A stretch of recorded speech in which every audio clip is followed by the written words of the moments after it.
Il premio Racalmare Leonardo Sciascia Città di Grotte, organizzato e patrocinato dall'amministrazione comunale grottese, si è svolto nella serata di sabato scorso ed è stato assegnato allo scrittore Andrea Vitali con il testo "Sono mancato all'affetto dei miei cari". Al secondo posto Antonio Manzini con "Le ossa parlano", al terzo Ugo Cornia con "La vita in ordine alfabetico".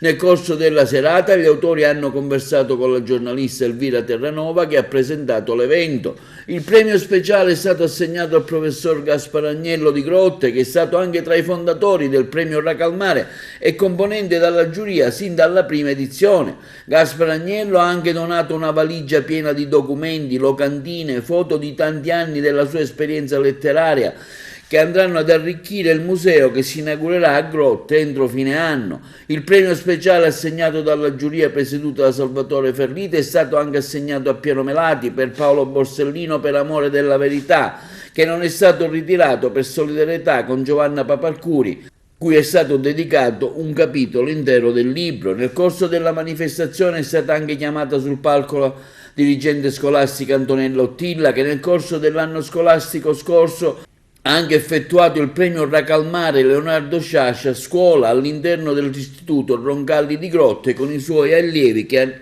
hanno anche composto la giuria. Quindi un bilancio positivo dell'evento che ha visto la piazza Umberto I gremita di gente che ha apprezzato l'evento, soddisfatto anche il sindaco Provvidenza e l'assessore alla cultura Marsala. Questa è un'edizione particolarmente importante perché cade nel quarantenario, quindi quest'anno siamo arrivati a 40 anni, ancorché non siano 40 le edizioni, ma il premio Racalmare è nato 40 anni fa, qua a Grotte, poi successivamente naturalmente è stato intitolato a Leonardo Sciascia dopo la sua morte, quindi il premio Racalmare Leonardo Sciascia Città di Grotte. Come bene diceva lei, Grotte al centro della cultura ancora una volta, sono diversi i premi letterari che vengono realizzati a Grotte, il premio Martoglio, il premio Racalmare così importante. Ricordiamoci che a Grotte grazie al premio Racalmare abbiamo avuto la fortuna di avere Leonardo Sciascia, Consolo, Bufalino, Camilleri e quindi proseguiamo lungo questa scia anche di successi dei libri che sono stati premiati. Quest'anno è il quinto anno di collaborazione con il professore Ferlita, il presidente onorario del premio, una terna molto importante, 3 autori molto interessanti, anche dei premi speciali, quindi come amministrazione non posso che esprimere la mia totale soddisfazione e naturalmente proseguiamo come abbiamo sempre fatto. Avete anche deciso di premiare un vostro conterraneo, il professor Agnello? Sì, quest'anno ci sono due premi speciali. Uno è stato previsto per il professor Agnello, Gaspare Agnello che ha avuto la fortuna di conoscere bene Leonardo Sciascia e quindi anche nei suoi testi ha sempre evidenziato, rappresentato tutte le occasioni di incontro che ha avuto con Leonardo Sciascia. E poi a Melati, un altro autore particolarmente interessante che purtroppo stasera non sarà presente perché come ormai tutti sanno anche dalla stampa nazionale ha deciso di non ritirare il premio in solidarietà, esprimendo solidarietà a Giovanni Paparcuri. È nota la vicenda di questi giorni di Paparcuri e del Buncherino. Io sono dispiaciuto dell'assenza di Melati, peraltro anche ieri avevo telefonato sia a Paparcuri che Melati invitandoli sul nostro palco, invitandoli nel nostro comune. Quale occasione migliore sarebbe stata quella di esprimere la solidarietà a Paparcuri in questa sede. Ricordiamoci che il premio Racalmare è stato da sempre e sarà sempre presidio di legalità e di cultura, quindi sarebbe stata una buona occasione, però va bene lo stesso. Un'occasione anche affinché il premio Racalmare venga particolarmente apprezzato dal pubblico. Assolutamente sì, ma il premio è apprezzato dal pubblico, ormai ha una rilevanza nazionale, ricordiamoci che a Grotte sono passati anche premi Nobel, quindi il premio ormai ha una sua connotazione ben specifica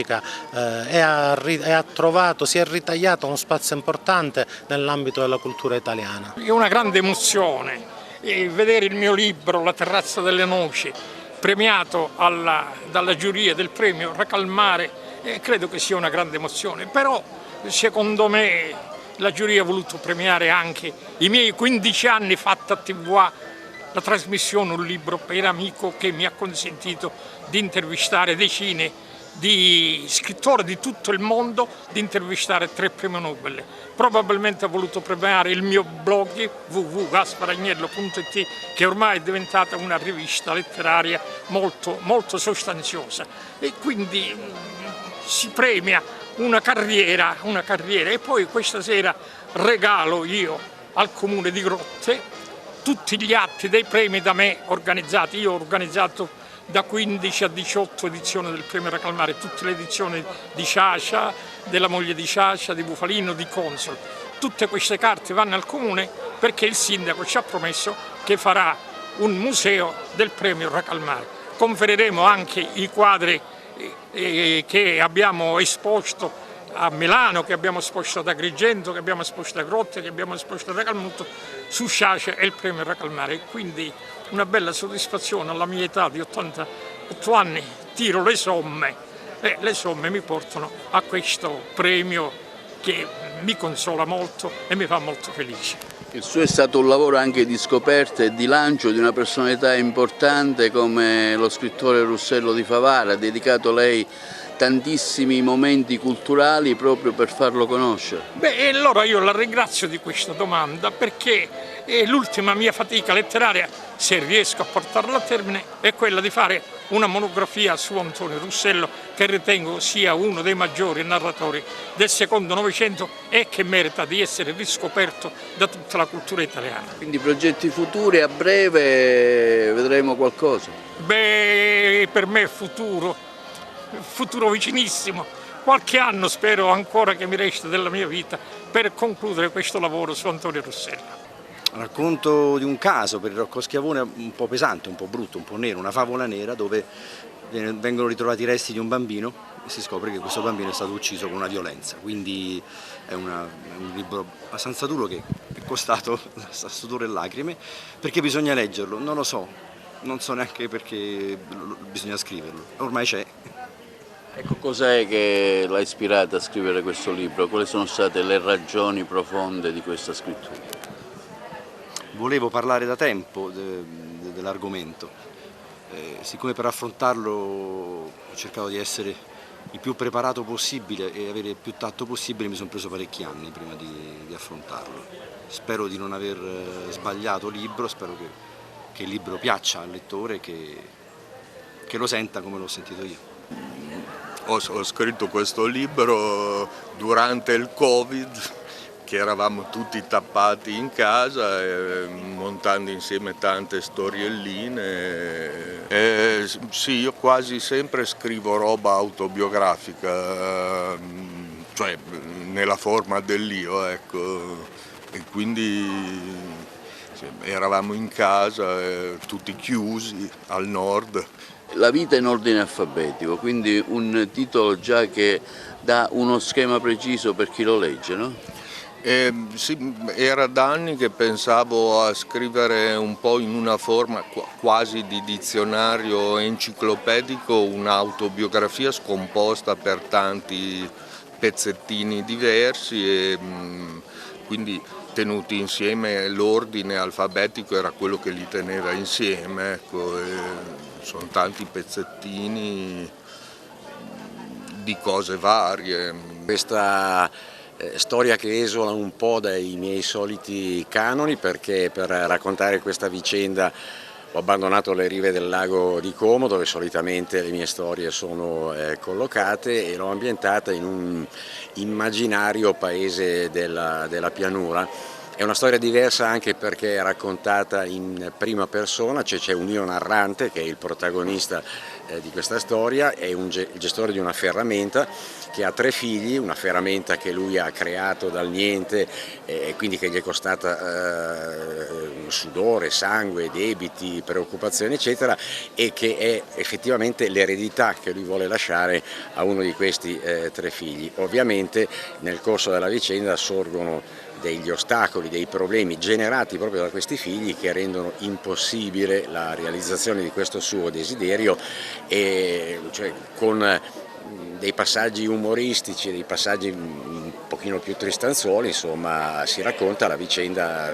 vitale, l'esistenza diciamo di quest'uomo, che si conclude come il titolo recita. Siamo arrivati alla 32esima edizione del premio Racalmare Leonardo Sciascia Città di Grotte, ma sono 40 anni dalla fondazione del premio, un premio che ha una storia ormai fondata, solida e che continua di anno in anno a portare grandi nomi della letteratura italiana e non solo in questo piccolo paese, per cui diventa veramente un premio di comunità, perché è come se arrivassero i marziani, disse una volta il nostro presidente, arrivano i marziani a Grotte e ci danno la possibilità di conoscere i loro libri e ci danno la possibilità di votarli, perché appunto abbiamo una giuria tecnica, una giuria popolare che si esprimeranno questa sera sulle preferenze dei 3 libri finalisti e avremo un super premio.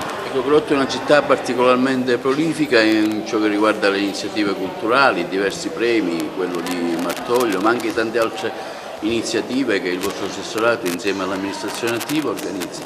Sì, ormai questo è il nostro ultimo anno, abbiamo avuto voglia di portare avanti tante iniziative culturali, tante dedicate ai più piccoli. Abbiamo un piccolo festival di teatro, musica e nuovo circo per i bambini e tutte le famiglie, abbiamo il nostro premio Racalmare, abbiamo il Martoglio, come ben detto, abbiamo presentato tanti libri, cerchiamo sempre di inserire momenti di cultura all'interno del programma estivo, oltre ai momenti di intrattenimento. Per me è sempre un onore presiedere questa giuria e trovarmi coinvolto nelle dinamiche, nei meccanismi di un premio che ormai può vantare una storia quarantennale, nato sotto l'egida di uno dei più grandi scrittori del Novecento, e quest'anno punta i riflettori su 3 scrittori diversi l'uno dall'altro, che messi insieme offrono una panoramica interessante della letteratura italiana contemporanea. Stiamo parlando di Antonio Manzini, Andrea Vitali e Ugo Cornia, quindi vedremo quale sarà il verdetto finale. I 2 premi speciali destinati ad Agnello e a Melati mettono in evidenza da un lato il valore della memoria, del ricordo, della testimonianza, tutto quanto legato alla storia del premio, e dall'altro la storia di Paolo Borsellino, il valore della memoria, il significato della testimonianza, quindi un'edizione ricca di stimoli particolari quest'anno. C'è anche il premio Racalmare Scuola, un'iniziativa sicuramente interessante che lei porta avanti durante la sua attività didattica. Sì, effettivamente quest'anno è stata celebrata la 13ª edizione del premio Racalmare Grotte Scuola. È un premio del tutto diverso dalle altre manifestazioni, perché sono i ragazzi che dall'inizio alla fine seguono questa manifestazione, nel senso che loro durante l'anno leggono dei libri, li condividono, ne fanno una piccola critica. Poi alla fine dell'anno, quest'anno è stato il 7 di giugno, hanno incontrato gli autori dei 3 libri che hanno scelto fra i tanti, li intervistano e un gruppo di loro fa parte proprio della giuria che a scrutinio segreto, ma nella massima trasparenza, cioè durante la manifestazione stessa, emette un giudizio, un verdetto. La giuria di quest'anno ha premiato il libro di un loro coetaneo proprio perché sono stati affascinati dal fatto che un loro coetaneo potesse scrivere sui pupi siciliani e sul teatro dei pupi siciliani fatto in Sicilia. Manifestazione con un feedback meraviglioso e tutti i ragazzi della scuola secondaria di primo grado di Grotte hanno partecipato all'iniziativa.